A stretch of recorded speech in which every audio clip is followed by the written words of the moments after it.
dele, mas para elas quererem estar, os pais precisam também querer estar, não é? Se os pais não quiserem, dificilmente as crianças irão querer por vontade própria, né? Então nós vamos ver o vídeo aqui.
Acompanhando o esposo dela, né?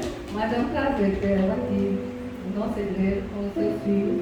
O Senhor esteja abençoando ela na sua nova moradia aqui. E ela fica pertinho da gente se ver de vez em quando, né? E certamente, quando ela não puder ir, ela tem uma igreja para vir, que aqui também faz parte da família dela, né? O Senhor esteja abençoando. Você pode orar, por favor.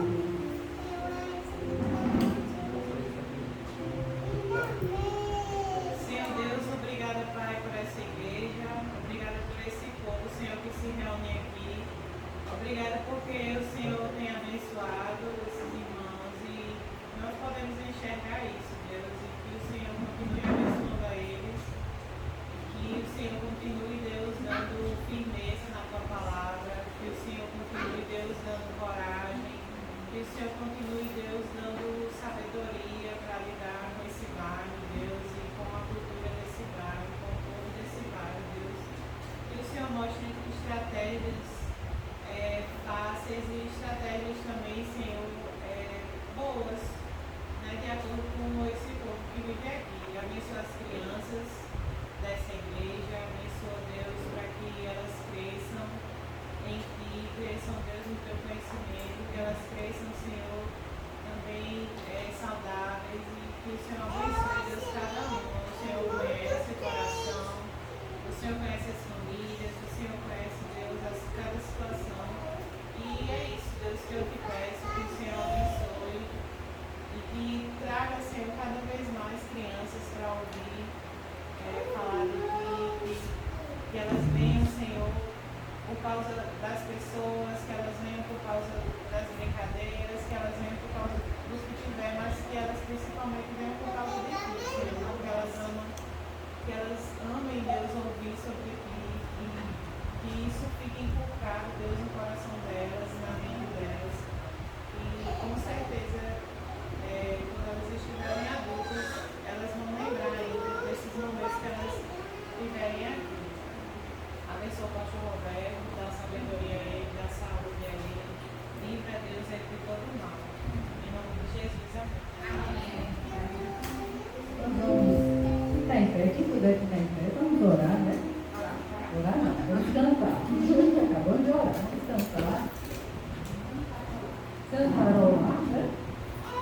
Cantos ao Senhor de eternidade. Eternidade.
Exaltado seja em tua beleza, digno de louvor,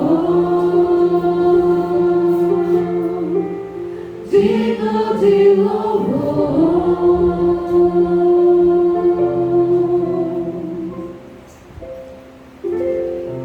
Continuar louvando nosso Deus, que esse seja o maior desejo do nosso coração, sempre estar adorando o Senhor na presença dele.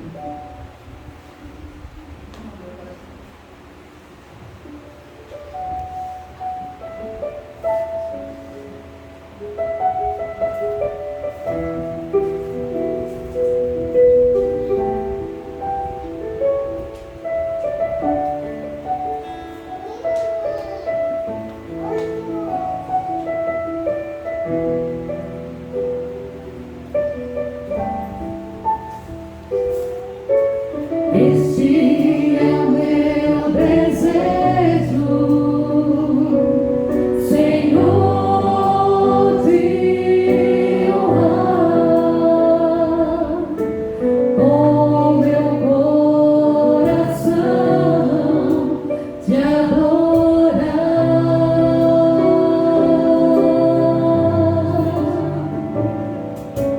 Tudo que há em mim te dá louvor, só a ti adoro, meu Senhor.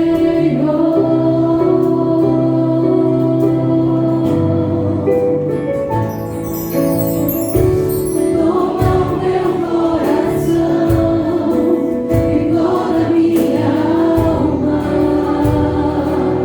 Eu vivo só para ti, sempre que eu respirar, cada vez que eu acordar, faze o teu querer em mim. Toma o meu coração e toda minha alma. Eu vivo só para ti, sempre que eu respirar, cada vez que eu acordar, faze o teu querer em mim.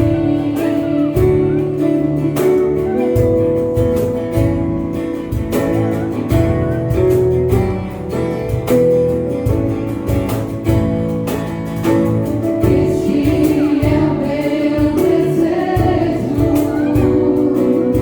Senhor, te honrar com meu coração, te adorar.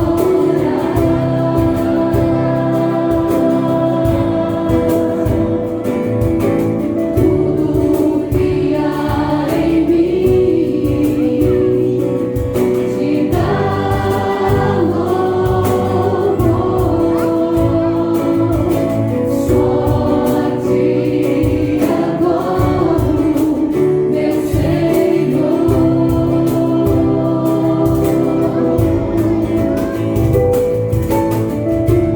Toma o meu coração e toda minha alma. Eu vivo só para ti, sempre que eu respirar, cada vez que eu acordar, faze o teu querer em mim. Toma o meu coração e toda minha alma. Eu vivo só para ti, sempre que eu respirar, cada vez que eu acordar, faze o teu querer em mim. Esse Deus que a gente adora, que a gente ama de todo o nosso coração, porque a gente tem conhecido esse Deus. À medida que a gente conhece quem é o nosso Deus, mais a gente o ama. Ele é o nosso escudo, Ele é a nossa força, Ele é a nossa fortaleza no tempo de tribulação. Então Vamos louvar esse Deus. Sem Ele, nós não conseguimos passar por tantas provas que muitos de nós temos passado. Então vamos louvar o nosso Deus.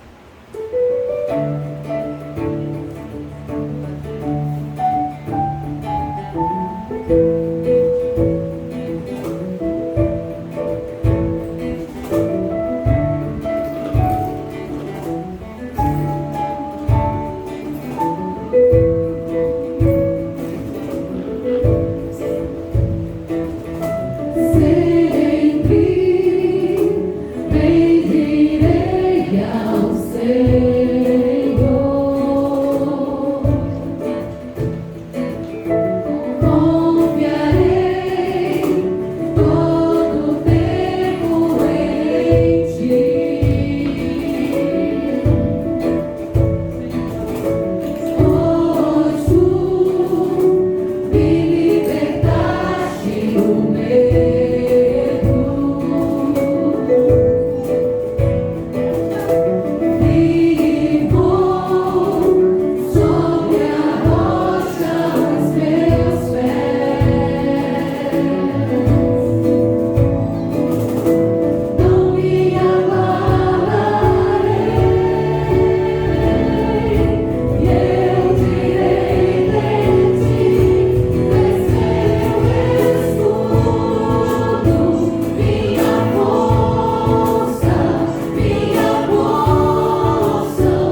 esse Deus que é tão grandioso, que é tão maravilhoso, nós temos que reconhecer quem nós somos.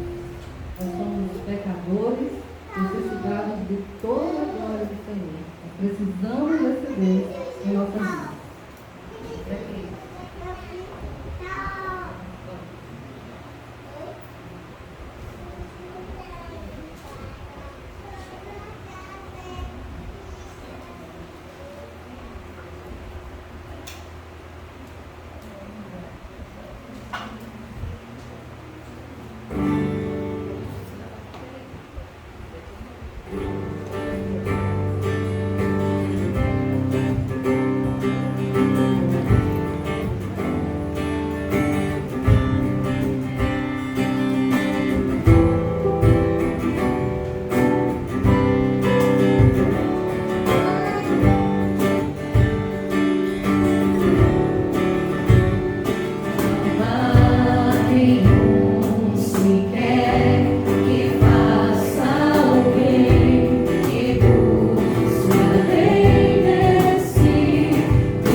salvação, que graça trago a ti.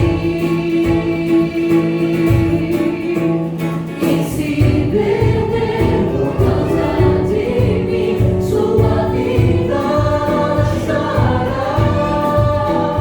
Que vale o mundo ganhar e sua alma perder.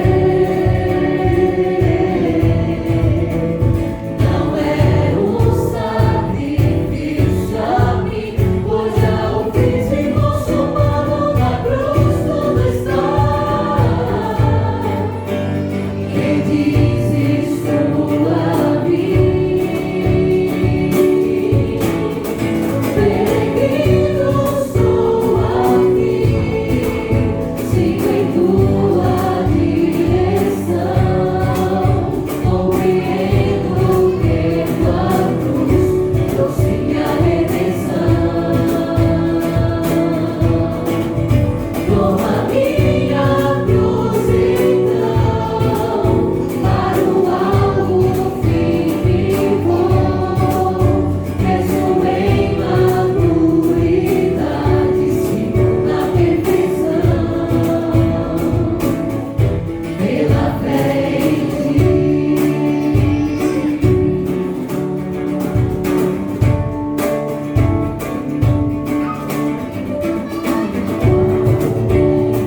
Se assentar pra poder calcular o quanto pode custar a vida pra algo edificar.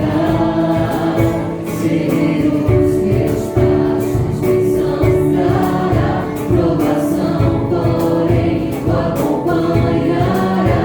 E seguir implica tudo abandonar. Quem se perder por causa de mim, sua vida achará.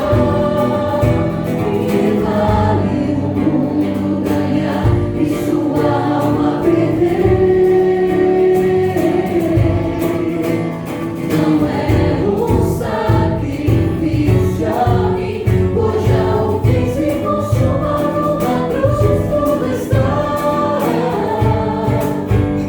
Quem diz isso a mim?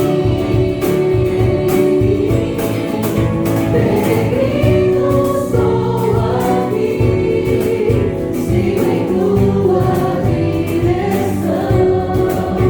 Compreendo que em tua cruz trouxe minha redenção. Toma minha cruz então, para o alvo firme e bom. Peço em maturidade, sigo na perfeição. Pela fé em ti. Amém. Vamos chamar as crianças, nós vamos orar por elas e vamos ter o nosso momento com elas. As crianças que puderem vir. Vamos lá? Vamos orar por elas.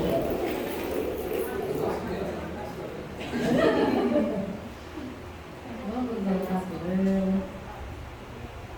Vamos chegar na irmã. Aqui foi o pastor. Deus Santo, Deus Eterno, nós te louvamos, te bendizemos pela oportunidade que o Senhor concede de nos encontrarmos mais uma vez na tua casa para te adorar, para buscar a tua presença e aprender mais de ti. Queremos, Pai, neste momento, colocar dentro de ti essas crianças, Senhor, pedindo, Deus, que o Senhor esteja abençoando, guardando elas, abrindo seus entendimentos, que elas possam compreender aquilo que lhes vai ser ensinado nesta noite e guardar em seus corações, Senhor. Que elas possam crescer, que seus lares sejam abençoados, seja lugar, Pai amado, de alegria e paz. Abençoa também, Pai, a ti, a professorinha que vai estar trabalhando com eles, Senhor, capacitando cada dia mais a esse trabalho tão lindo, tão maravilhoso e tão necessário, Pai, para o crescimento da tua obra. Abençoa o nosso pastor, também todos os pastores que neste momento se encontram, Pai, nos tempos, para conduzir tua palavra aos corações dos teus filhos. Que teu Espírito Santo revista com teu poder e graça e que ao abrir a boca não fale eles, mas o Senhor fale através dos seus lábios. Muito obrigado pela oportunidade, Pai. Em nome de Jesus, amém. Amém.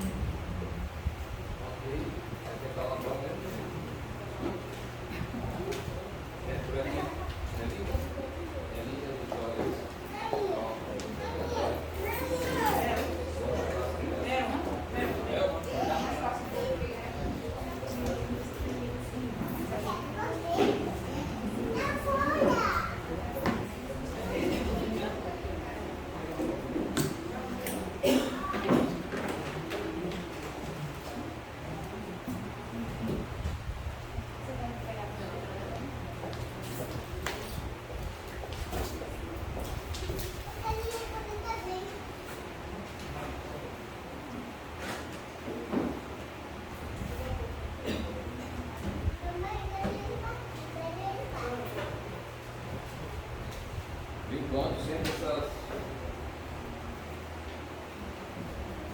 movimento com as crianças sempre vai ser uma manobra aí para. Sempre não, por enquanto está sendo. Né?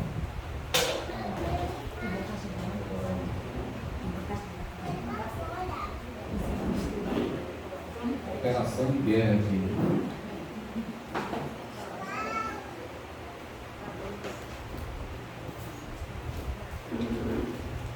Quem puder ir abrindo no livro de Atos, é o 5º livro.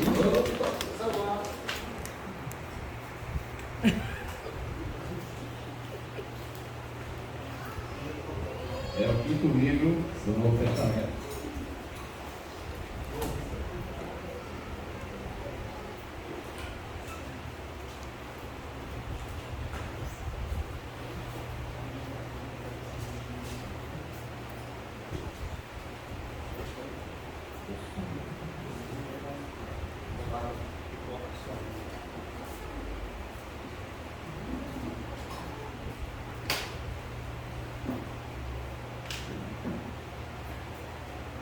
O livro de Atos é o livro,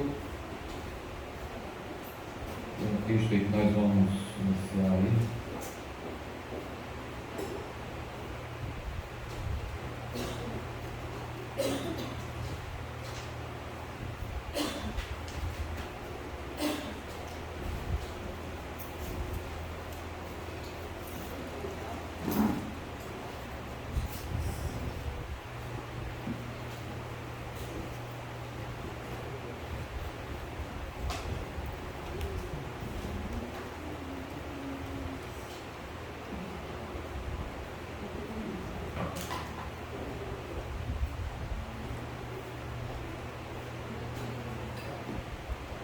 Pronto, conseguiram lá? Na semana passada, nós chegamos a fazer algumas reflexões aqui sobre um dos apóstolos, né, que foram escolhidos pelo Senhor na ocasião própria em que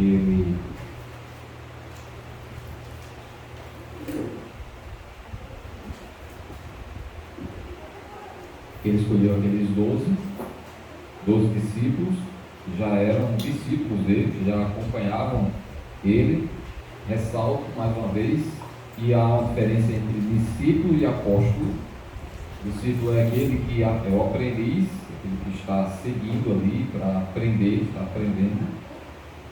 E o apóstolo, conforme o Senhor mesmo estipulou quando escolheu aqueles 12, eles já tinham uma missão diferente. Eles, além de serem os aprendizes, eles também teriam uma missão de serem enviados por ele.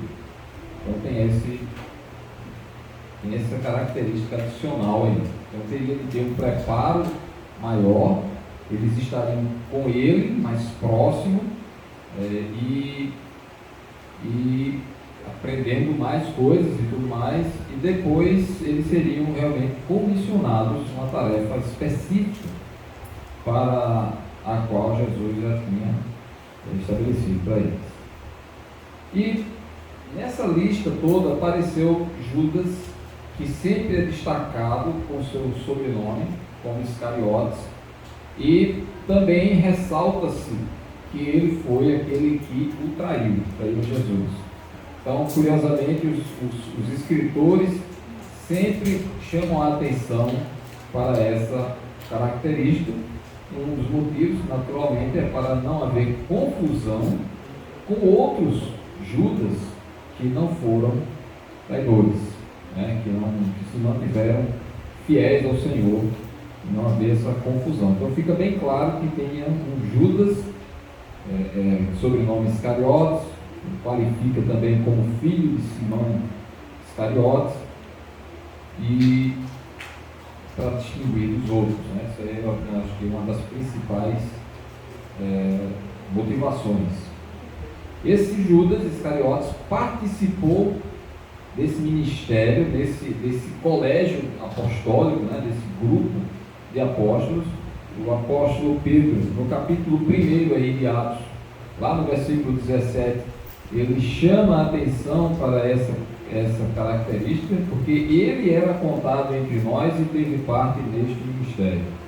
Ou seja, ele foi de fato chamado por Jesus para ser apóstolo, ele aceitou o convite, ele participou com os outros apóstolos, ele continuou seguindo ali, acompanhando todo o movimento ali do ministério de Jesus com os demais apóstolos. Não há evidências de que ele tenha expressado que seria um traidor ou uma pessoa hipócrita, né? Escondendo ali a sua verdadeira essência, a sua verdadeira natureza de ambição e de traição, né? E até o momento da ceia ali, a última ceia, eles não tinham essa condição de enxergar nele aquele que seria traidor. Então, uma dissimulação muito, muito forte. Ele tinha essa capacidade de se esconder por trás de uma máscara ali, né? E os discípulos tiveram muita dificuldade para identificá-lo. Até na última ceia não foi fácil. Ainda que ele, em algum momento,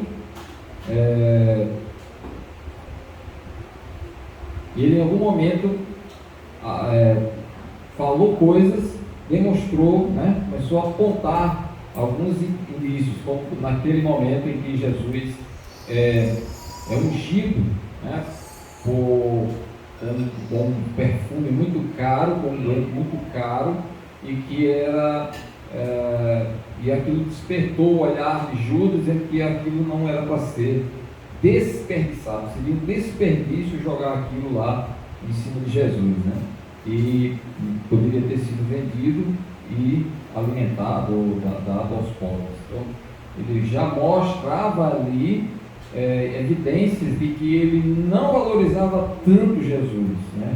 Quer dizer, toda a honra, toda a glória, a gente às vezes fala isso, né? Toda a honra, toda a glória, né? Seja dado ao Cordeiro, como diz lá no livro de Apocalipse. A gente fala de Deus em primeiro lugar, fala de amar a Deus sobre todas as coisas, com toda a nossa força, com todo o nosso entendimento, o quê? Aí na hora que dá tudo para ele, aí já a gente não aceita mesmo.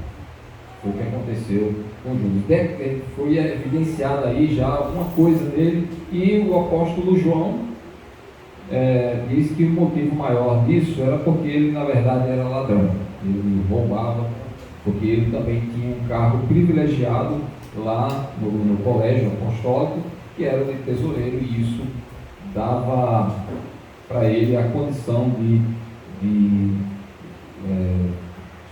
como é que era? Ele roubava lá, isso que João diz, né? Então, ele já mostrava o desvalor a Jesus como primeiro lugar, já não dava primeiro lugar a Jesus, e mostrava como ele era ganancioso, a ambição dele era pelo material, pelo dinheiro. Mas mesmo assim continuou, né, seguindo ali, e no meio mesmo dos outros apóstolos, e ele continuou vivendo ali com eles. Mesmo assim, foi demonstrado no final que ele realmente não fazia parte daquele time, porque no íntimo ele realmente não era verdadeiro convertido, no íntimo ele não amava Jesus de verdade, como era de se esperar, e ele amava as coisas materiais, tanto que em troca da traição ele aceitou 30 moedas, que nem eram tantas coisas assim, né? 30 moedas de prata. E isso é um alerta para a igreja também. A igreja no início também sofreu com muitas pessoas que eram dissimuladas no meio dela e que se dissimulavam para implantar doutrinas falsas ou desviar pessoas ou ter algum tipo de vantagem pessoal à igreja. Até hoje essas coisas acontecem. Não foi privilégio daquela época, não foi privilégio do início da igreja, não é privilégio nosso. Outras gerações que vierem vão sofrer também esse tipo de coisa, né? Mas mesmo assim, a gente nota que Deus pega as coisas que estão erradas e acaba utilizando para abençoar, para trazer um benefício. Eu trouxe o exemplo de José, né, na outra semana, e o mal que os irmãos dele tentaram contra ele acabou sendo transformado em um bem maior, que foi salvar a própria vida, tanto de José como dos irmãos dele, da família dele, da nação, do Egito, do mundo todo daquela época. O fato de ele ter sido vítima da maldade dos irmãos. Então Deus utiliza essas coisas. Você tem o exemplo dos homens hoje, né? A própria ciência, os homens estudiosos de hoje utilizam coisas ruins para trazer um bem, né? Por exemplo, a história da vacina, né? A vacina faz uso de algo que é ruim para trazer um benefício para as pessoas, né? A própria vacina é o vírus, está lá de alguma maneira, ou vivo ou morto, né? Ou vivo mortificado, né? Já bem fraquinho, ou ele morto, de alguma maneira ele usa aquilo que está provocando mal para trazer um bem para a população. Então não é de se estranhar que Deus utilize o sistema do mal para trazer algum bem ou para trazer cumprimento às promessas que ele já fez. Então ele vai utilizar o que tiver à disposição dele e nada vai frustrar aquilo que Deus prometeu, as profecias, as promessas dele. Nada frustra, nada, absolutamente nada tem esse poder. Então a sugestão nossa é que a gente fique do lado dos vitoriosos, né? Em Cristo nós somos vitoriosos, que ele use todo o mal que vier, todo o bem que vier, todas as circunstâncias ele utiliza para o bem daqueles que amam a Deus e que são chamados segundo o seu propósito. Então temos o caso de Judas, que realmente foi uma exceção em relação aos outros e ficou para trás. Mas eram 12. Eram 12 apóstolos. Eram 12 tribos de Israel. Eles são um número importante para os judeus. É um número importante na Escritura. A gente sabe que são 12 meses do ano, né? São 12 signos do horóscopo, né? Do zodíaco. São as constelações em torno aí do céu, né? Tem, a própria astronomia demonstra isso. Não tem nada a ver com astrologia, isso que eu estou falando. Tem a ver com astronomia, né? A posição dos astros nos céus. E eram 12 apóstolos escolhidos. Jesus tinha falado em 12 tronos em que eles se assentariam para julgar as 12 tribos de Israel. A Bíblia fala, segundo a visão de João no Apocalipse, que são 24 anciãos que estão lá em tronos também ao redor ou nas proximidades do trono de Deus. E também no Apocalipse a gente encontra, conforme a gente já destacou, também 12 fundamentos na grande muralha que cerca a cidade santa. E nesses fundamentos, sobre esses fundamentos, estão os nomes de 12 apóstolos. Então a Bíblia fala desses 12, né? E agora ficaram 11. Então, de alguma maneira, tinha que ser recomposto esse time, esse corpo, né? Esse colegiado aí de apóstolos. E eles viram que seria necessário. No livro de Atos, nosso texto, capítulo 1, a gente encontra uma coisa importante sobre oração e perseverança dos apóstolos, né? Versículo 14 mostra claramente que eles perseveravam unânimes em oração. Pode ler o versículo 14. Perseveravam unânimes em oração com as mulheres, com Maria, mãe de Jesus, e com os irmãos dele. Então havia um grupo de pessoas que perseveravam. Esse momento aí era um momento que sucedeu aquele momento em que Jesus subiu aos céus. O capítulo 1 de Atos traz esse momento aí, registra esse momento em que Jesus sobe aos céus, dá algumas ordens ali no finalzinho.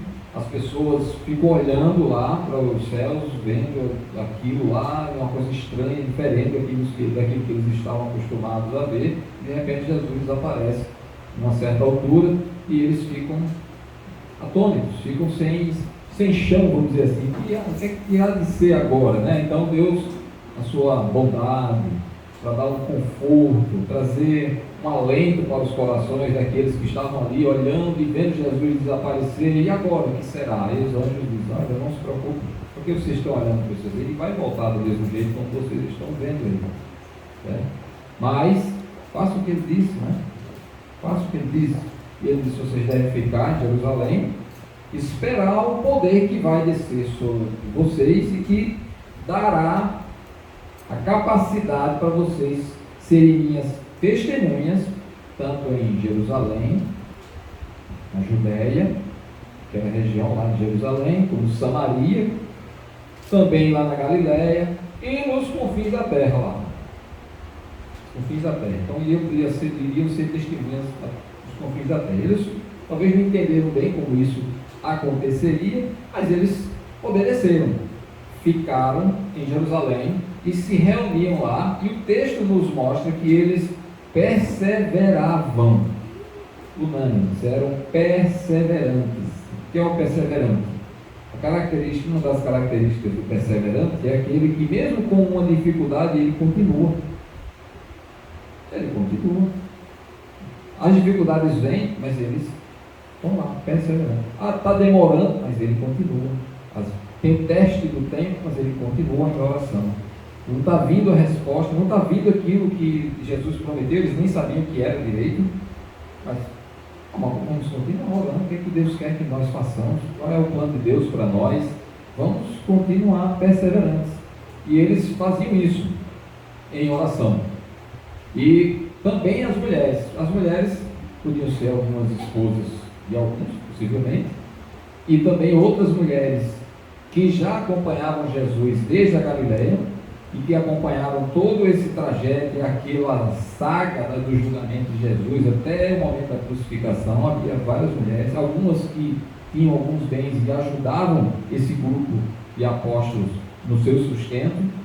E além deles, Lucas, que é o escritor do livro de Atos, como um bom investigador, destaca que Maria e os irmãos de Jesus também já estavam com ele, ainda que durante o ministério de Jesus os irmãos dele não deram muito crédito a ele, mas depois da ressurreição, depois da morte e ressurreição, houve uma grande mudança na família dele, e essa ressurreição transformou a família de Jesus de tal maneira que eles estavam juntos com os outros apóstolos, reunidos, perseverantes, unanimemente, sempre ali em Jerusalém. Além desses, também havia outras pessoas.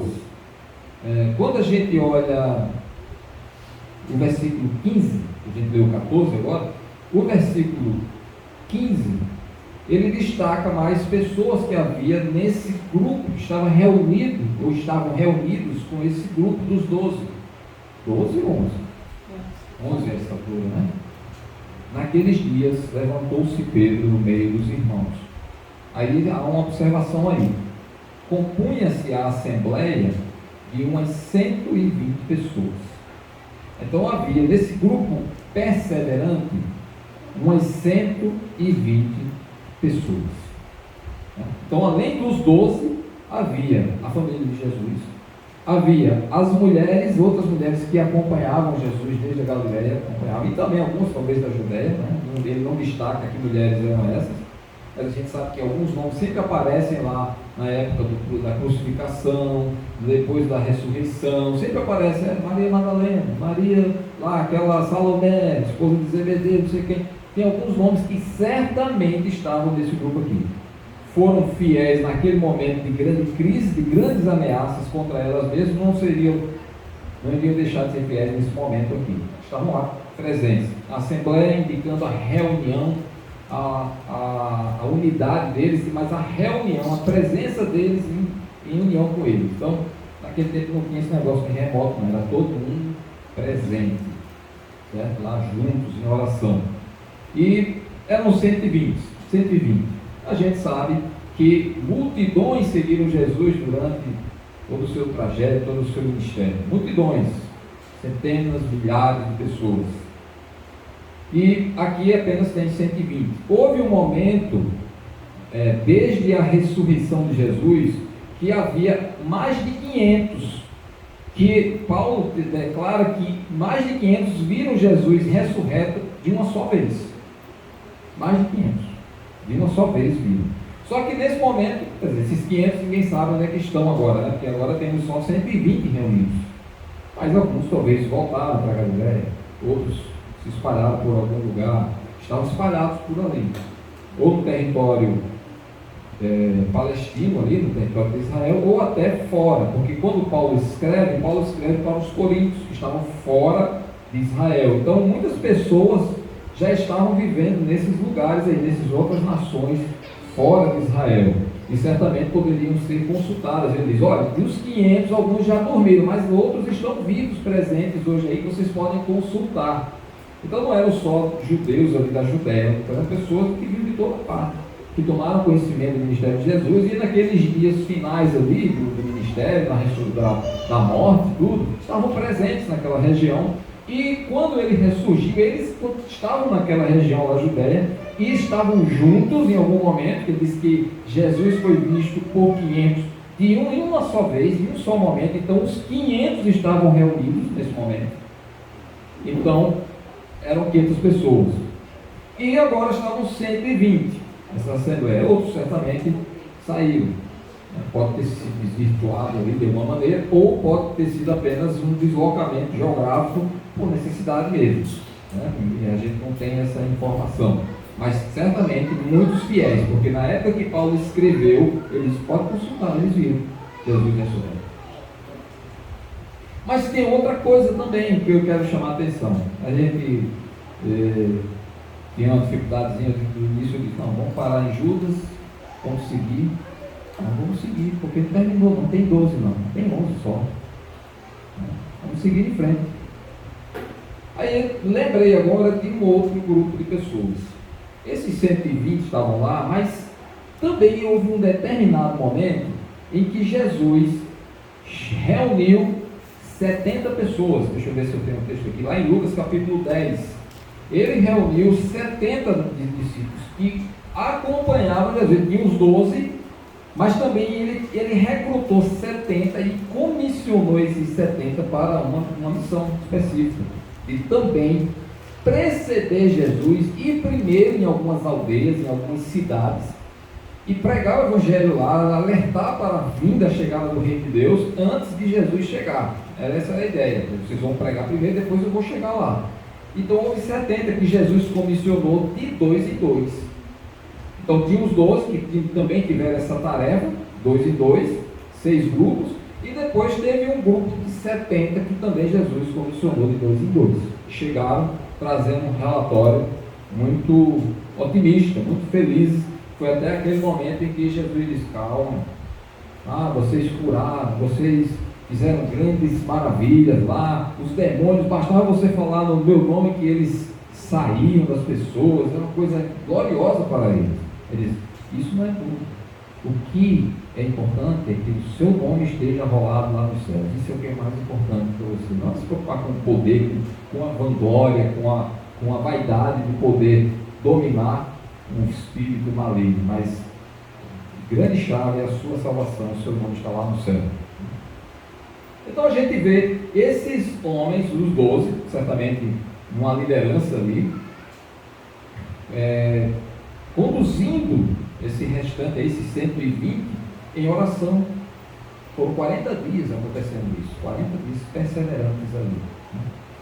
Uma coisa que a gente deve considerar aqui, a oração, o título que eu chamei para esse ponto aqui, suscita, ou estimula, ou impõe, ou implica, não o que se quiser, ação. Então, durante esses 40 dias, desde Jesus subiu aos céus até ter a chegada do Espírito Santo, aí a gente poderia pensar, que coisa boa, os irmãos reunidos, todo mundo lá, no cenáculo, um salão assim como esse aqui, talvez maior, claro, para caber 120, né? Um salão grande que havia, e eles unidos ali, perseverantes, todos os dias, talvez tivesse um lanchinho depois da reunião, né, como a gente faz aqui,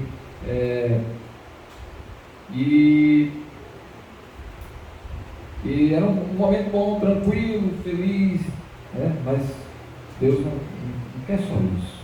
Existe um movimento que deve acontecer mediante a oração. A oração é para nos dar coragem também, para deixar que Deus também nos use, para que Deus fale conosco, para que Deus nos mova, nos impulsione para alguma coisa. E aconteceu, de fato, isso aqui com eles.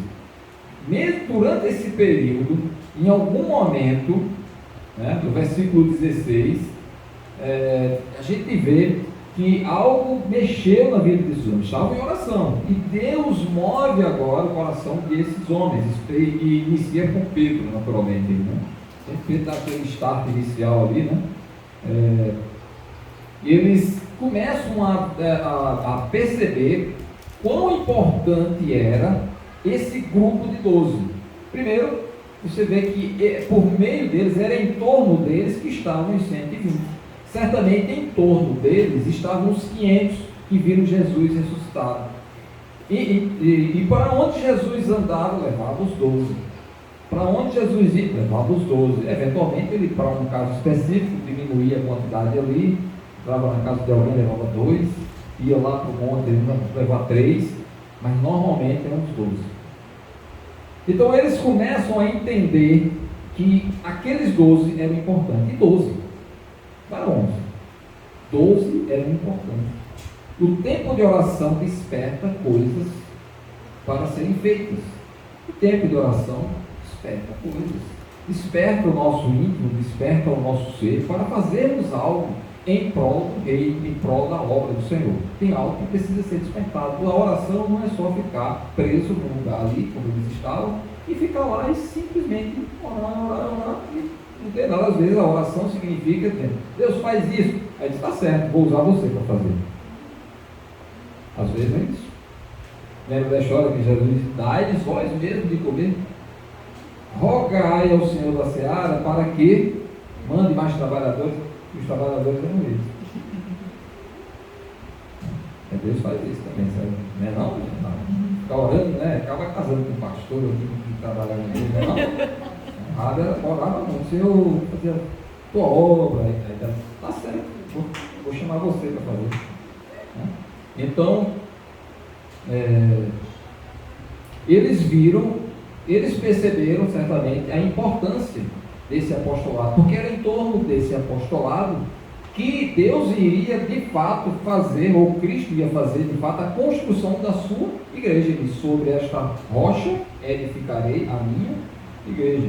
Então, ele diz, Cristo vai construir a igreja dele, mas o fundamento disso aí, além dele ser a pedra angular, mas o fundamento eram os apóstolos. As pessoas dependiam dos apóstolos em certo sentido.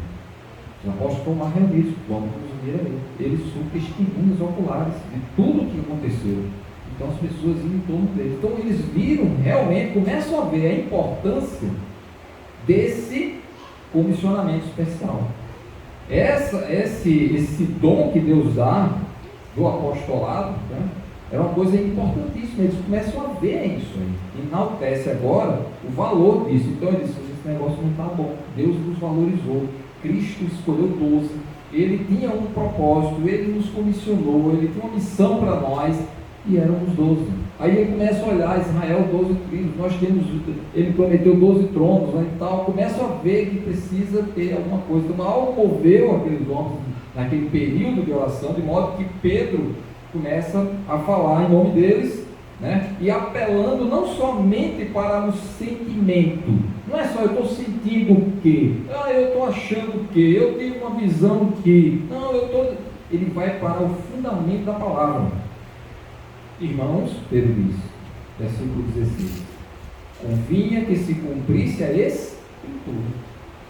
Ele fundamenta as coisas dele na palavra.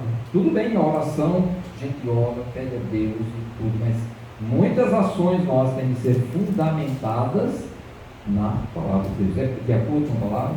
Faz sentido isso aqui de acordo com a palavra de Deus? Então vamos agir. Deus está despertando o nosso coração, a nossa mente para agir, mas tem que estar de acordo com a Escritura.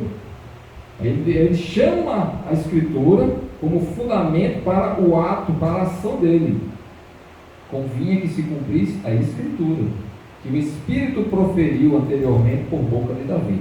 Aí ressalta para nós, devemos lembrar que Pedro também em outro momento disse, olha, toda a Escritura é inspirada por Deus. Isso não foi coisa dos homens, mas o Espírito Santo que moveu homens santos para escreverem coisas acerca de Deus, ou a história, de alguma maneira, e então a autoria realmente é divina da Escritura.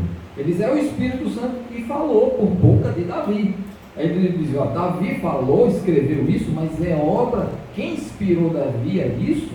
Foi o Espírito Santo de Deus. Isso não é coisa criativa de Davi, né? Ele diz, olha, o Espírito Santo já proferiu anteriormente, 500 anos antes de Cristo, Davi, na época de Davi, acerca de Judas, opa. Então Pedro já encontra um fundamento na Escritura de que essa situação de Judas, de traição, já estava profetizada. Já tinha Escritura que destacava esse acontecimento. E ele diz assim, acerca de Judas, que foi o guia daqueles que prenderam Jesus, o traidor. Né? Aí a Escritura, vou trazer só 3 versículos que trata disso, está no Salmo 41, que diz assim, versículo 9, até o meu amigo íntimo, em quem eu confiava, que comia do meu pão, levantou contra mim o calcanhar. Isso é uma traição. Ainda que Davi escreveu essas coisas, Pedro está dizendo que é o Espírito Santo falando por boca de Davi, se referindo ao que aconteceria com o Messias. E Davi é como se fosse um tipo, né? uma figura do Messias. É como se fosse uma figura do Messias. Está fazendo essa associação, essa comparação. O Salmo 69 diz, fique deserta a sua morada, e não haja quem habite as suas tendas. O Salmo 109, verso 8 diz, os seus dias sejam poucos, e tome outro o seu encargo. Então Pedro agora está trazendo à luz, trazendo a memória, e para aquela assembleia, que a Escritura já falava acerca da traição que o Messias sofreria, e que ficaria deserto. O tempo desse traidor seria curto. Ele não teve a oportunidade de exercer o seu apostolado depois da partida de Jesus. Ele apenas começou a aprender com Jesus ali, mas ele de fato não era convertido. E ali ele se perdeu antes mesmo de Jesus cumprir a missão dele, né, de morrer pelos nossos pecados. E aí o apostolado ter a ênfase, né, despertar o apostolado para cumprir as missões que Jesus certamente tinha para eles. Depois ele não teve tempo para isso. Ele perdeu a grande oportunidade de realmente exercer esse apostolado após a ressurreição de Jesus. Então foram poucos os dias dele. E aí Pedro se agarra nessa expressão, tome outro seu encargo. É necessário recompor essa assembleia, esse colegiado aqui, esse grupo, né?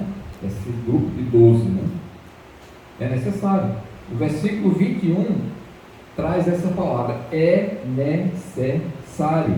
Ele ressalta isso. Então ele agora é despertado para mostrar, para ver a importância do apostolado, dos apóstolos. Então era necessário que se cumprisse, não só a profecia, mas que também fosse recomposto, ou recomposta a equipe, os 12. Então ele vê essa necessidade e essa importância dos apóstolos, inclusive até na quantidade. Só 11 não seriam suficientes, ele deu os 12 para começar esse trabalho dos apóstolos. Tem que ser os 12. Até na quantidade isso seria importante, para cumprir rigorosamente a Escritura. Então ele ressalta, ele nunca escolheu os apóstolos. Quem escolheu os apóstolos foi Jesus. É novidade do Senhor Jesus, é ato dele, foi da soberania dele. Passou a noite orando no monte, reuniu todos os discípulos e chegou e foi chamando um a um. Dos 12, chamou um a um, cada um. Né? Certamente cada um deve ter se sentido muito bem com aquilo, né? Com aquele chamado especial de Jesus. E depois recebeu o nome de apóstolo. Não sabiam ele o preço disso também, né? Seria bem pesado para ele, né? Mas foram pessoas que realmente abriram mão da vida que tinha, né? Teve uma música que falou disso aqui, né? E quem perder sua vida por minha causa vai encontrar a verdadeira vida. Mas quem ganhar a sua vida do seu jeito vai perder. Esses apóstolos realmente abriram mão de suas vidas e se dedicaram ao Senhor dia e noite, acompanhando o Senhor Jesus. Foi o preço que eles tiveram de pagar também, né? Mas foi um grande privilégio de estar do lado do Mestre. Eu chamei a atenção na outra semana de uma coisa, né? Que em um determinado momento, Jesus fazendo grandes sinais, e depois ele chama os 12, e nem só para eles, a conversa era só com eles, e diz assim: olha, bem-aventurados vocês que estão vendo aí agora, porque os profetas queriam ver isso e não puderam, e vocês estão vendo, bem-aventurados são vocês. Valorize isso. Eles talvez não tinham ideia da dimensão daquilo tudo, porque era o próprio Deus presente ali, em carne, visível para eles. Todo dia eu quero ver Jesus e não consigo ver.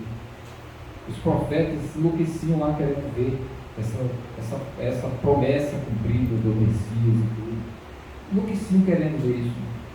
Só tinham as visões loucas lá que eles ficavam perdidos. Escreve aí, rapaz. Escrevia lá e pronto. Eles não puderam ver, não puderam presenciar isso. E Jesus mostra como é importante. Então tudo isso vem na cabeça do Pedro. Então, agora é importante, isso é importante, o que Jesus fez é importante. Precisamos recompor o time, precisamos recompor. Agora o que a gente vai fazer? Quem é que vai poder recompor esse time? Quem é a pessoa que vai fazer parte desse time? Aí ele diz, é necessário, versículo 21 e também o versículo 22, Atos capítulo 1.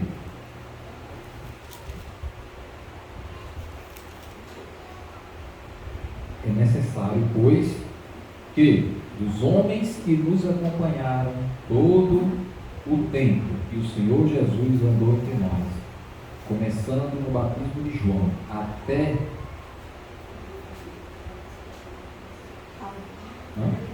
o dia em que dentre nós foi levado às alturas, um destes se torne testemunha conosco da sua ressurreição. Conosco significa que agora é fazer parte desses 12 para compor, porque muitos foram testemunhas da ressurreição de Jesus, né? Foram muitos. Mas aqui está em vista outra coisa, que eu vou chamar a atenção daqui a pouquinho. Mas as prerrogativas do apostolado, que a gente já chamou a atenção em outros momentos, mas eu quero chamar a atenção de algumas coisas. Primeiro, era necessário que dos homens, apóstolo tinha de ser um homem, certo? Dos homens, e esses homens acompanharam esses apóstolos todo o tempo que o Senhor Jesus andou entre nós. Os 12 ficaram perto de Jesus, mais próximos, é verdade, mas esses outros, teve outros que também andaram próximos dele, acompanharam. Não tinham recebido de Jesus o título de apóstolo, mas estavam acompanhando os apóstolos o tempo todo, desde a época do batismo de João. No batismo de João, o que teve de especial no batismo de João? O que vocês acham? Enquanto eu bebo água aqui.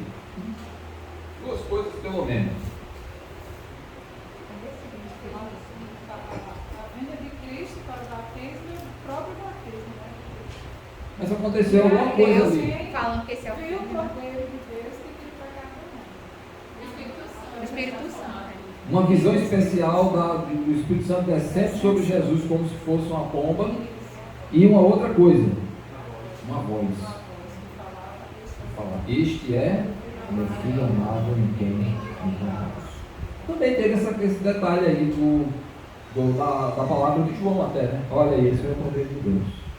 Esse homem deveria ter sido testemunha disso, porque esse homem, veja só, para ser um apóstolo e enfrentar os desafios que eles, né, qualquer apóstolo, enfrentariam, porque eles iriam submeter a própria vida por conta disso.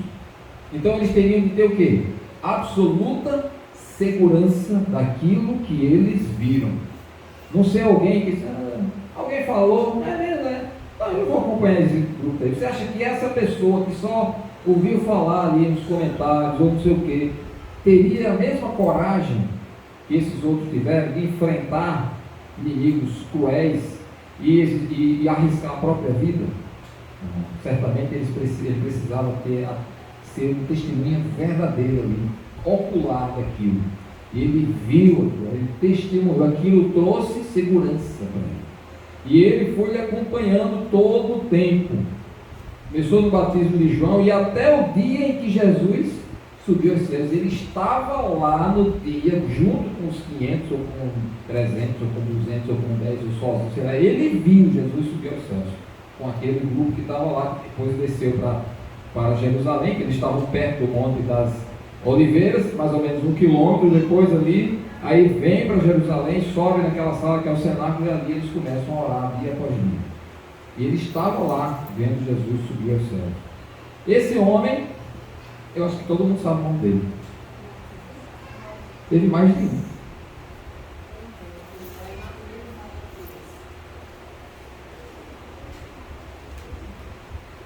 O versículo 23 fala do nome deles? Matias e... Então, ele diz, olha, esse homem precisa ter essas prerrogativas, no mínimo, tem que ter essas qualificações. Ter sido testemunho, sido homem, naturalmente, ter acompanhado cada passo, começou lá no batismo de João, e até ele ver Jesus subir aos céus. Tem que ser um homem que pensa ele. Trouxeram 2 pessoas. 2. A gente sabe que Matias foi o escolhido depois. Mas observe que Matias viu, agora estamos falando de Matias. Matias viu João batizando Jesus. Matias viu aquela cena toda do batismo. Talvez até tenha ouvido alguma coisa de João falando, rapaz, é esse aí que eu falei desde o início.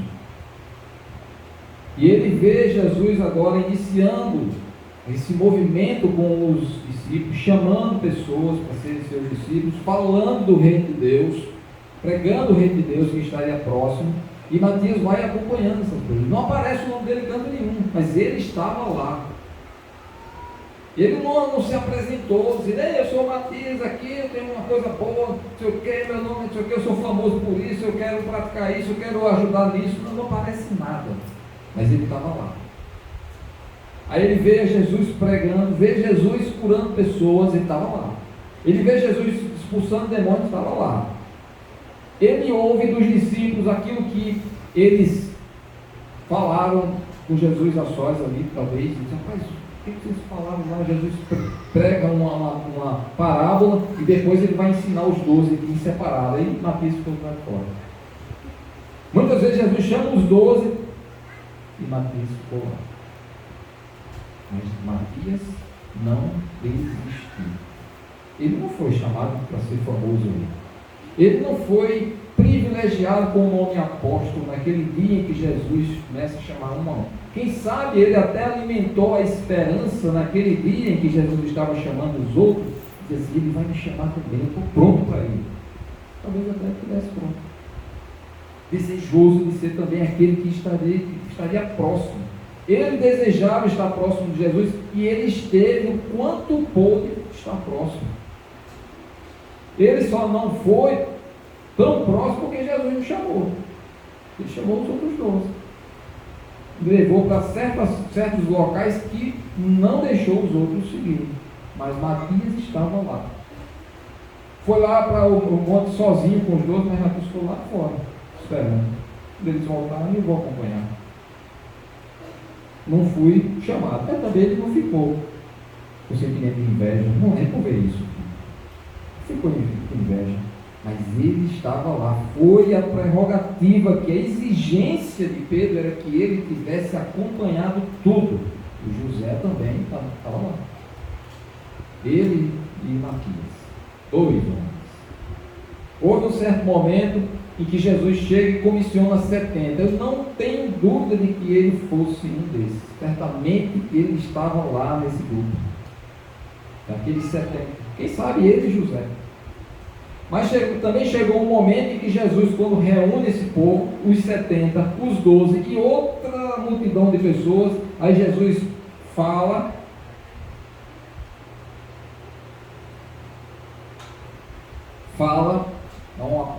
faz um discurso um pouquinho mais forte. Aí João diz que depois desse discurso, muitos dos seus discípulos, está em João capítulo 6 isso, muitos dos seus discípulos o abandonaram e já não andavam com ele. Então, homens especiais foram 12 escolhidos. Homens especiais foram 70 também escolhidos por Jesus. E certamente eles estavam lá, Matias e José. E eles fizeram a obra que Jesus determinou que eles fizessem. Mas chegou um momento em que esse discipulado se tornaria um pouco mais caro para eles. Os outros abandonaram Jesus. Parte daqueles 70 também abandonaram Jesus. Os 12 ficaram. E certamente Matias e José ficaram. Vocês querem me abandonar para os 12 especificamente, né? Mas não, nós só temos o Senhor que tem palavras da vida. Eu vou seguir quem? Eles estavam no grupo dos 12, mas o grupo fora dos 12 estavam lá do lado de fora, Matias e José. Outros talvez. Mas no decorrer de toda essa caminhada, outros homens que começaram não terminaram a carreira. Pararam no meio do caminho. Quem foi do começo até o fim? José e Matias. Estava lá Matias. Não foi escolhido porque não eram 13, eram 12. Se fossem 13 ou 14, Matias e José estariam na lista. Mas eram 12. E eu acho que Matias compreendeu isso. Então são 12. Ele não me chamou, não é porque ele não gostava de mim ou porque ele não confiava na minha fidelidade. É porque só são 12, eu vou ficar de fora, mas eu vou acompanhar. Foi um homem humilde. Foi um homem que acatou a vontade de Deus. Que entendeu que a missão dele não era necessariamente ser um dos 12. Era poder ficar lá na suplência. Não tem problema. Estava lá. Ele foi de tal forma abnegado e consciente disso que não desistiu. Se ele tivesse ficado aborrecido, chateado porque Jesus não escolheu naquele momento, ele não estaria lá com José, ficaria só José. E se José também não acreditasse, teria ficado sem ninguém, ia ficar só 11. Mas Deus é fiel, ele vai cumprir a vontade dele. Tome outro seu encargo, significa que ele vai manter alguém fiel para tomar aquele encargo. A promessa é essa. A profecia é essa. Então Deus preservou Matias e José, que acompanharam do começo ao fim, que foram abnegados, foram humildes, não tiveram inveja dos 12. Se tivesse tido, não teria acompanhado. Assumiram o risco de estar próximo, porque eles acompanharam momentos bons, alegres, felizes, multiplicação de pão, felizes ali, uma grande multidão se alimentando, mas também percebeu, Matias, o estratagema, né, do inimigo, principalmente usando os fariseus, os escribas, os saduceus, os sacerdotes, tudo engendrando um meio de matar Jesus, e ele estava por perto, ele acompanhou isso. Ele estava vendo que tinha risco para ele também, e ele foi perseverante, enfrentou essas situações, e mesmo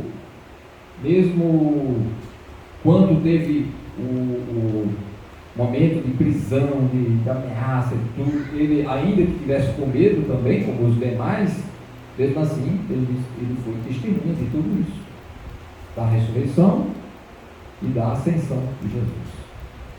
Essa era uma prerrogativa necessária, foi o que eu dizer, é necessário que seja isso. Nem todos, infelizmente, ficaram. Essa trajetória na vida cristã, nem todos perseveram, infelizmente. Ficaram 2 naquele grupo todo. Mateus foi escolhido. Então, nem todos perseveraram. Isso é uma triste, né? Uma triste constatação de homens fracos. As mulheres mais perseverantes até, que perseveraram, vieram da Galileia lá, firme e forte, suportaram todo esse esforço físico, né, essa ação de agir, se foram impulsionados, e as ameaças, e também ficaram lá até o fim, estavam lá com os apóstolos, acompanhando, orando, perseverando, reunidos com eles, e tudo mais. Mas os homens, no tempo, foram fracos, acovardaram. Eu espero que os nossos homens também não sejam assim. Que a gente possa ter pessoas fortes, perseverantes, que não recuem na trajetória, que não recuem na jornada, que possam ser firmes, né? Ser Matias da vida, que não precisam ter inveja daqueles que de alguma maneira aparecem, são destacados, como diz os outros 12, mas que sejam perseverantes, não se comparar com os outros, mas está à disposição do Senhor Jesus. E aí, eles precisam escolher. Foi difícil, Jesus tinha autoridade, tinha sabedoria, tinha conhecimento, mas esses 12 estavam meio limitados, não sabiam quem escolher. 2 homens já apareceram, se tivesse aparecido só um, talvez fosse mais fácil, né? Mas aqui a gente vê versículo 23 diz: então propuseram 2, José, chamado Barsabás, cognominado Justo, e Matias, e orando disseram. A oração não deixou esses homens, eles precisavam orar, eles precisavam da orientação de Deus, eles precisavam da orientação do Senhor para as ações dele. Não à toa eles ficaram esses 40 dias aí aguardando em oração, né? Tu, Senhor, que conheces o coração de todos. Então, olha o objetivo da oração, uma oração bem objetiva do Senhor. Nós não conhecemos o coração de todos, mas o Senhor conhece. Talvez até em mente eles tivessem a vida do próprio Iscariotes, que aparentava uma coisa, né? Aparentava uma certa piedade, uma fidelidade diante do Senhor. Foi do começo ao fim, aparentemente, mas o seu coração estava fora, estava perdido, né? E eles não identificaram isso. Da mesma forma, agora eles estão numa situação difícil. Nós não conhecemos o Senhor, mas o Senhor conhece, e o Senhor pode nos revelar aquilo que o Senhor quer que seja essa testemunha do Senhor. Chama a atenção aqui dessa expressão testemunha, porque foi o objetivo aqui, né? De Atos 22, ele diz: olha, dentre esses homens, a gente tem que escolher um que se torne testemunha conosco da sua ressurreição. Essa palavra aí não significa apenas que ele viu, porque de fato ele viu, foi testemunha ocular nesse sentido, mas a palavra aqui implica o apostolado, implica uma comissão, implica uma ação. Quando ele fala testemunha, ele está dizendo, ele foi testemunha, acompanhou, claro, é óbvio, porque aqui ele está dizendo, ele andou entre nós, né? Ele andou, acompanhou todo o tempo, andou entre nós, e até aquele dia lá em que Jesus foi levado às alturas, mas ele precisa se tornar uma testemunha. A ideia do discípulo que acompanhou, que viu, que aprendeu, e a diferença agora para o apóstolo, que além de ter visto, acompanhado e aprendido, ele agora é comissionado para testemunhar, para pregar, para ensinar, para levar a mensagem do reino de Deus. Esse é o significado dessa palavra aí. Não é apenas aquela pessoa que ficou vendo, que ficou lá só observando, que foi apenas um espectador dos fatos. Não, o apóstolo não é só o espectador. Ele viu, ouviu, aprendeu e agora ele vai levar isso para fora. Esse é o propósito do apostolado. O apóstolo tem essa missão. Ele deve se tornar testemunho, porque ele já era testemunha ocular, ele já foi o espectador, mas agora ele tinha de ter uma missão, uma tarefa para levar para fora. Por isso que ele usa essa expressão aí. Então tinha esse propósito. E acredito que a essa altura da história, Matias estaria, vamos dizer assim, relativamente preparado para a tarefa. Depois, naturalmente, recebesse o poder que estava para chegar alguns dias depois, por meio da descida do Espírito Santo de Deus na vida desses homens e mulheres aí. Então a oração objetiva, né, que no primeiro momento ela já suscitou, impeliu, né, os apóstolos a cumprirem a profecia de escolha que outra pessoa deveria assumir aquela posição para cumprir lá todo o modelo de 12 homens, ali dos 12 apóstolos. Então a oração agora é para dizer, agora nós não sabemos quem desses dois escolher. E aí ele pede que o Senhor revele qual desses dois o Senhor tem escolhido para preencher a vaga neste ministério de apostolado, versículo 25, do qual Judas se transviou indo para o seu próprio lugar. Pelo tempo eu não vou entrar em detalhes aqui sobre o próprio lugar, fala sobre cada um vai receber a sua recompensa, né? Quer seja uma punição ou um galardão, mas cada um vai ter a sua posição aí. E os lançaram em sorte. Até Jesus mesmo falou sobre, na minha casa de meu pai tem muitas moradas. Em um determinado momento ele fala de brilhos diferentes, cada um vai receber o galardão de acordo com as suas obras. Então, posições, é como se fossem moradas independentes e que cada um tenha o seu próprio lugar. Então, quando a gente fala do julgamento lá no branco, eu falei que não ia falar, mas já estou falando.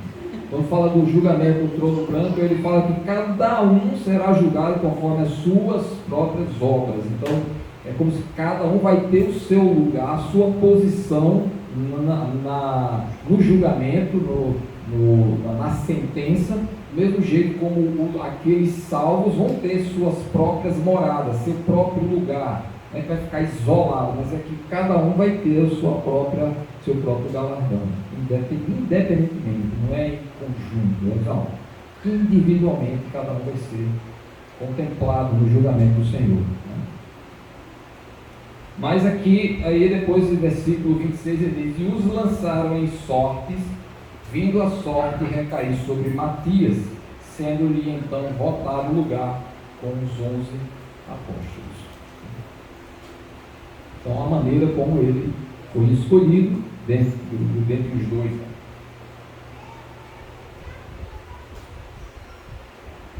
Só para um efeito de ilustração ou de uma dinâmica que a gente quer fazer aqui, para não ficar muito confuso, realmente isso aqui se tornou um pouco trabalhoso para o estudo da Bíblia, né? Mas lançaram em sorte, né?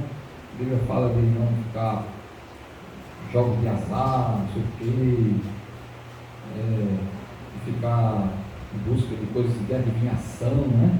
Mas eles tinham um histórico, eles tinham uma cultura, E no passado, inclusive, no meio sacerdotal havia uma maneira de, eventualmente, identificar uma resposta de Deus para determinadas decisões que o povo deveria tomar, e eles tinham uma maneira lá com os sacerdotes de ter umas pedras que com aquilo ali eles conseguiriam, né, uma oração ao Senhor, dizendo: Senhor, mostra aí o que é que a gente deve fazer, vamos avançar por esse caminho ou vamos avançar por aquele, vamos lutar contra tal nação ou não vamos lutar, vamos ganhar, vamos perder, coisas assim que eles eventualmente ficavam perguntando ao Senhor. Então eles tinham lá, como sacerdotes, uma espécie de uma bolsa, uma coisa que tinha umas pedras, e por meio disso aí, eles consultando a Deus, eles tinham uma resposta do Senhor. Então eles tinham um histórico, uma cultura que trazia essa história, essa questão de sorte. Não, eu tenho uma decisão a escolher, a fazer. Senhor, o que é que eu vou fazer? Eu não sei, por favor, me ajude aqui. Aí Deus dava um sinal por meio daquilo que eles chamavam até de Urim e Tumim, que eram as pedras que eles tinham, que eles usavam. Então, eles tinham isso. A gente não vê ao longo dos livros do Novo Testamento, de fato, outros momentos em que eles buscaram esse tipo de coisa. Não, vamos escolher aqui e tal, vamos lançar sortes aqui, sortear para ver o que Deus quer. Não tem mais esse costume depois disso. Há um único momento aqui no Novo Testamento, é logo nesse início aqui, quando está recompondo esse time apostólico, é que eles usam desse instituto aqui da sorte, né? Mas com prévia oração ao Senhor, eles precisavam, eles estavam desejosos, desejando saber uma resposta do Senhor, e a maneira que eles viram foi essa. Antes da descida do Espírito Santo. A descida do Espírito Santo aconteceu alguns dias depois, porque esse acontecimento, bem lembrado, acontece depois da ascensão de Jesus. Alguns dias depois eles estão reunidos lá, unanimemente, em oração, todos os dias, e em um determinado momento, Pedro é despertado para isso, só que alguns dias depois, não sei se foi 10 dias, 5 dias, não tem aqui claro, desce o Espírito Santo, e aí o Espírito Santo de Deus atua na vida desses homens, e nunca mais foi necessário fazer esse tipo de coisa, porque o próprio Espírito estava conduzindo as coisas na vida deles. Mas nesse momento eles ainda lançaram mão desse dispositivo que existia no Antigo Testamento. Depois disso, agora eu não vou dizer aqui que a gente deve pegar uns dados e escolher aqui, será que amanhã eu vou trabalhar ou não vou? Estou em dúvida. Deixa eu lançar só. Senhor, me ajude aqui. Não precisa disso, porque Deus diz: vá trabalhar, mas já sei que vai trabalhar. Você está doente? Vai trabalhar. Eu não sei se eu vou assaltar um banco ou se eu vou roubar ali umas pessoas. Não faça nenhum disso, está claro na Escritura, você não precisa de tomar decisão disso aí. Certo? Tem duas coisas certas para fazer. Pedir a Deus, você é habitado pelo Espírito Santo, essa orientação. Veja o que Deus está dizendo para você, aquilo que é justo. Qual é a sua motivação? Uma motivação ambiciosa, gananciosa, de vingança, de inveja? Qual é a motivação? Quando você vai sondando os valores bíblicos, você vai tomando decisões sensatas, baseado na Escritura, baseado no que é correto, no que é justo, e não baseado na inveja, na ganância, na vingança e outras coisas que o mundo está aí para oferecer, né? Então devemos ver isso. Então eles lançaram sorte. Eu vou fazer aqui uma pequena dinâmica para ilustrar isso, né? Espero que vocês compreendam. Eu vou pedir a ajuda do Dona Larissa. Tem aquela caixinha lá, Larissa, por favor. Aí você traz uns lápis aqui, por favor. Eles usavam determinado, não tinha a mesma tecnologia de hoje em dia, até o Google faz um sorteio, né, automático. Mas naquela época eles usavam uns pedacinhos de madeira, né? Está bonito assim, uns tapetes. Depois vocês. Isso aqui está. Depois fica aí, vai chegando aí. Vocês vão receber esse. Ai, você é muito claro. Peraí, vamos aos poucos. Mas pode pedir emprestado o lápis do vizinho, não tem problema. Depois você pode higienizar as mãos aí com algo se achar que aí tá contaminado. Todos pegaram? Pode ir passando para o copinho. Passa o copinho. Eu acho que ela tem que não funciona. Se não funcionar, tem um lápis grafite também, que pode ser usado.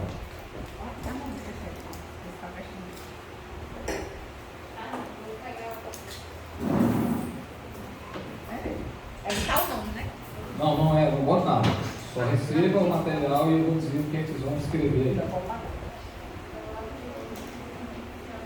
Eu vou dizer o que vão escrever, certo? A caixinha está vazia aqui, ó. Vocês vão pegar ali. Se não escrever, pega outro, uma grafite, qualquer coisa. Olha, meu objetivo hoje é o seguinte. É exemplo daquele momento em que Matias foi escolhido, eles possivelmente escreveram na tabueta assim, o nome de um deles. Quem você acha que Deus vai escolher? Deus está escolhendo. Veja o que Deus está fazendo no seu coração. Quem Ele está dizendo para você? Né? Ele já oraram, o Senhor revela-nos. Né? Então, e aí, esse homem, você acha que foi uma coisa boa que Matias recebeu do Senhor naquele momento? Foi um privilégio para ele? Foi uma bênção para ele? Eu acredito que sim, a gente pode julgar que foi uma bênção para ele ser escolhido como um dos apóstolos. Né? Ele não rejeitou.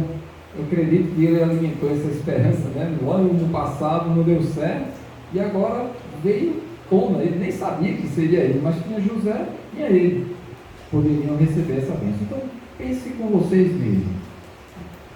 Olhando os irmãos que estão aqui, se a gente abençoar um irmão que está aqui, né? Vocês vão abençoar um irmão que está aqui.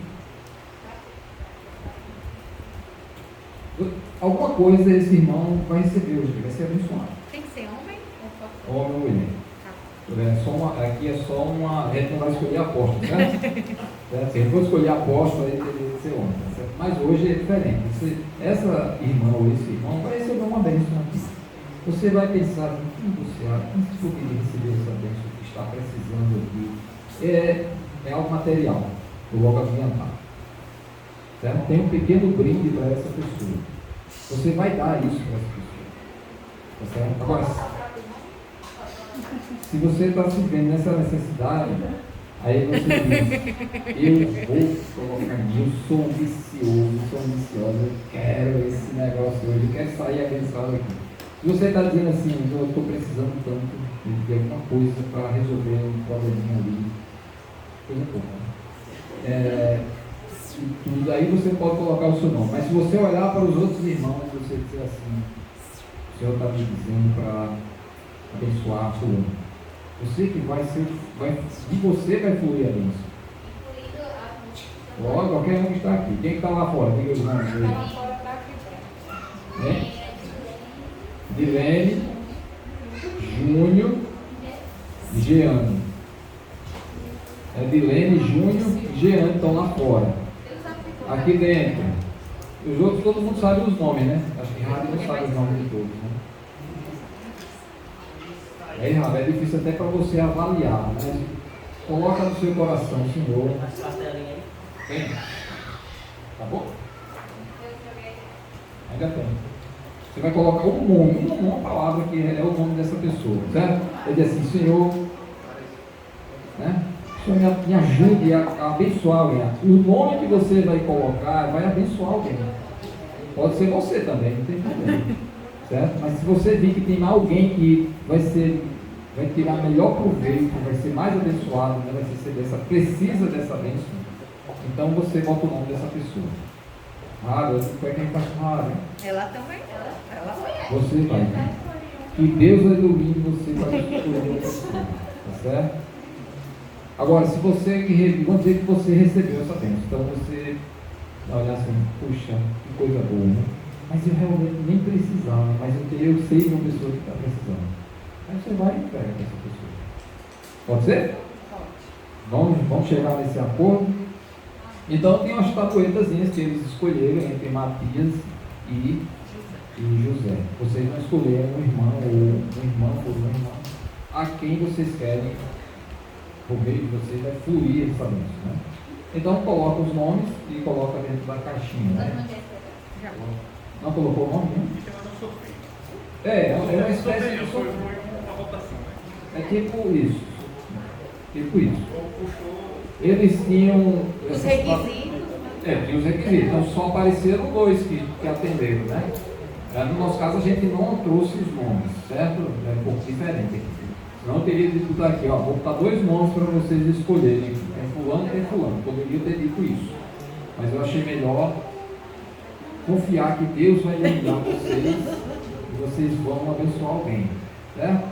Uma pequena bênção, mas vai abençoar alguém hoje. E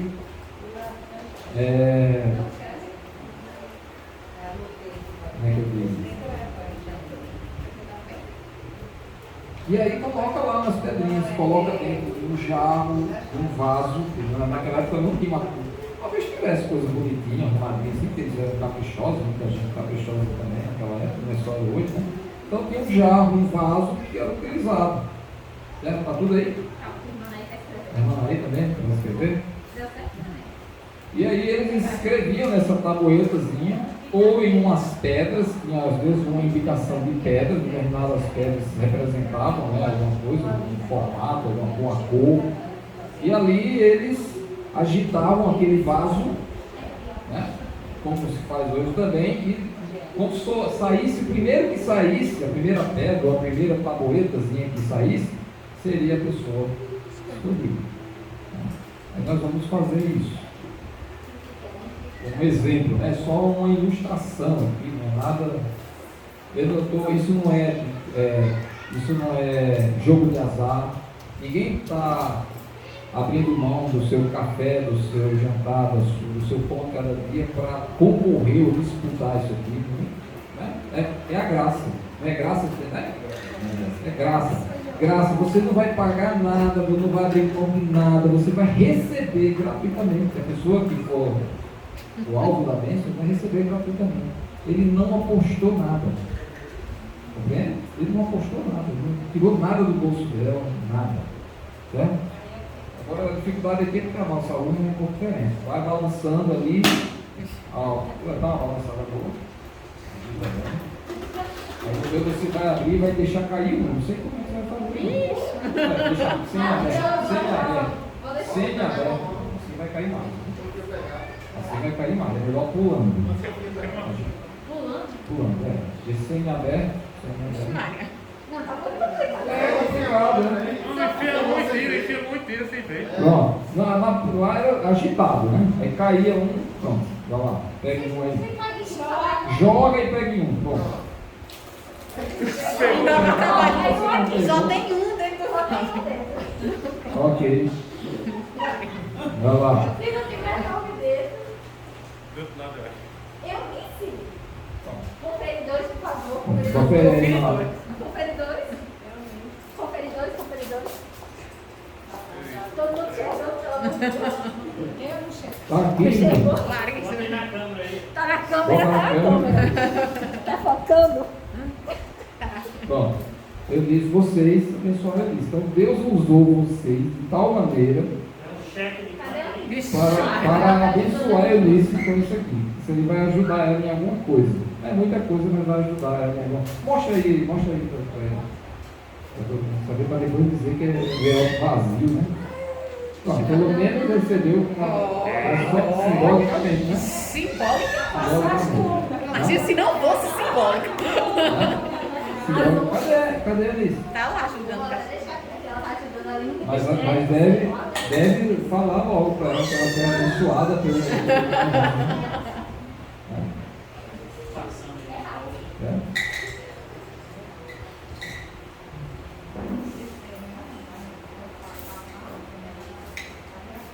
Eu disse, você foi a Matias da IBJ hoje, né? Você recebeu. Então, sim, aí o texto diz que. E os lançaram vinham sendo-lhe então voltado no lugar com os homens apóstolos. Pronto. Você é apóstolo. Você recebeu isso aí. Fez uma dinâmica aqui e você foi abençoado, tá certo? Aí, os irmãos foram usados pelo Senhor para abençoar você hoje. Tá certo? Não, você só agradece e está tudo certo. Tá tudo certo. Pronto. Obrigado, Denise. Te abençoe, né? Obrigado, Denise, pela cooperação aí na dinâmica, né? E aqui a gente vê, né, essa bênção que Matias, depois de muito tempo, né, estando ali, 1 ano e meio, 2 anos, acompanhando, né, e vendo os discípulos indo com Jesus, indo ficando lá para trás, mas ele está lá, ouvindo, entendendo, e talvez ensinando, participou daquela comissão de pregar o Reino de Deus, e foi testemunha de tudo. Quando chegou lá para ver Jesus ressurreto, ele também viu. Quando estava lá um povo reunido, viu Jesus subindo, ele estava lá também, mas ele nunca foi chamado até esse momento em que ele agora é tomado com os outros. Imagina agora a alegria desse homem, né? A felicidade que invadiu o coração dele. Ali se cumpria aquelas palavras de Jesus que dizia assim: foste fiel um pouco, você não ficou invejoso, você não ficou irritado com o fato de não ter sido escolhido, ainda que você foi fiel, você era perseverante, mas você não ficou irritado, ficou nos bastidores, você fez a obra, não era conhecido, não foi aclamado, não era celebridade, mas você foi fiel um pouco, sobre o mundo que coloca isso. Seu nome agora vai ficar também lá sobre uma das colunas da muralha que cerca a cidade. Não é bênção? Ainda que a gente não tem muita história dele aqui no Novo Testamento, como também de outros apóstolos não tem, mas outros escritores do primeiro, segundo século, terceiro século, falaram acerca do ministério desse homem. E como os demais, ele também foi pregar fora de Israel.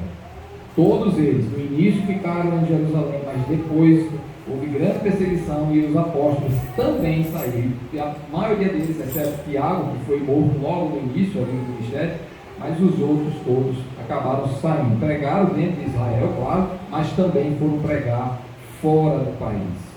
Síria, Armênia eu apresentei aqui, não foi? A outra semana. Existem registros de que ele também pregou lá. Na Etiópia também existem registros de que ele também atuou lá. Matias, que era desconhecido. Todos eles trabalharam dessa forma, né? De demonstrar o poder de Deus, porque Jesus deu essa condição, essa capacidade para eles, né? De vários sinais, de expulsar demônios, etc. E ele fez isso em cumprimento às palavras de Jesus: sereis minhas testemunhas até os confins da terra. Que Deus, né, nos abençoe também, mesmo que a gente às vezes não tenha aquela coisa de aparecer, um grande dom, assim, mas às vezes o dom está tão forte, tem uma capacidade tão grande na nossa vida, que a gente não está demonstrando ainda, que a gente não está revelando ainda, e que Deus pode usar, não necessariamente com um título, mas fazendo a obra dele, mesmo nos bastidores, ou mesmo no momento oportuno, aproveitar a oportunidade que o Senhor coloca assim em nosso ventre para servir, ser útil. Esse homem não titubeou, ele não pestanejou, ele não teve dúvidas, aceitou imediatamente o cargo, porque ele sabia que queria, ele sabia que queria estar próximo do Senhor, ele teve essa oportunidade, ele aproveitou, desde o início ele ficou próximo, mesmo sendo título, e agora recebeu do Senhor esse grande valor. Que o Senhor nos ajude a sermos mais úteis, mesmo sem aparecer, mas que Ele nos dê despertamento para aproveitarmos as oportunidades que Ele nos dá, para sermos úteis na obra dele. Amém? Santo Deus, agradecemos por mais este dia, por mais esta oportunidade que o Senhor nos concede, podermos escutar a Tua palavra e refletir nela, e ver homens como Matias, pessoas que aproveitaram a oportunidade para ser útil na tua obra. Diferentemente de Judas Iscariotes, que rejeitou o privilégio de ser apóstolo e servir ao Senhor, mas sejamos bons Matias, e estejamos sempre próximos do Senhor, sejamos perseverantes, unânimes, unidos com os outros irmãos e aproveitando as oportunidades para sermos úteis na obra do Senhor. Em nome de Jesus. Amém.